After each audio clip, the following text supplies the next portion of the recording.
আসসালামু আলাইকুম বন্ধুরা, আজকে একটি নতুন ভিডিও নিয়ে আসলাম।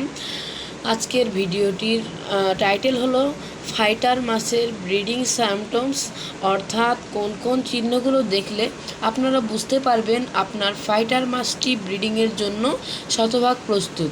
তো আসুন কথা না বাড়িয়ে চলে যাই মূল কাজে। সবার আগে আমাদের কাছ থেকে নতুন নতুন তথ্য পেতে আমাদের চ্যানেলটিকে সাবস্ক্রাইব করে রাখবেন এবং আমাদের ফ্যামিলি মেম্বার হবেন, কারণ এখন থেকে প্রতিনিয়তই আপনারা কিছু গুরুত্বপূর্ণ ফাইটার মাছ সম্পর্কে কিছু গুরুত্বপূর্ণ তথ্য এই এই চ্যানেলে পেতে থাকবেন ইনশাআল্লাহ। তো আসুন কথা না বাড়িয়ে চলে যাই কাজে। ফাইটার মাছ ব্রিডিং তুলনামূলকভাবে খুবই সহজ, তবে প্রথম দিকে যারা ব্রিডিং করাতে চান তারা কিছু সময় অসফল হন।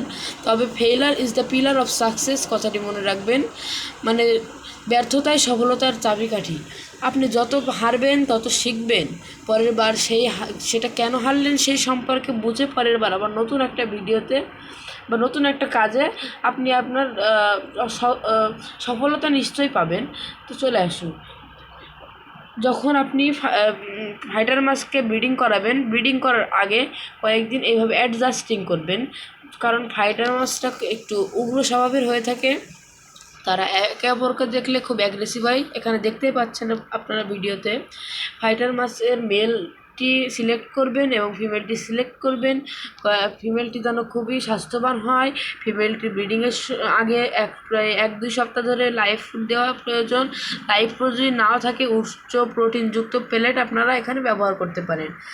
যখন আপনি একটি ফিমেল এবং একটি মেল ফাইটার মাছ পাশাপাশি রাখবেন, তখন কিছু চিহ্ন দেখতে পারবেন। যেমন ফিমেল মাছটির গায়ে এরকম সাদা দাগ থাকবে, উলম্ব সাদা দাগ। কিন্তু কিছু কিছু ক্ষেত্রে মানে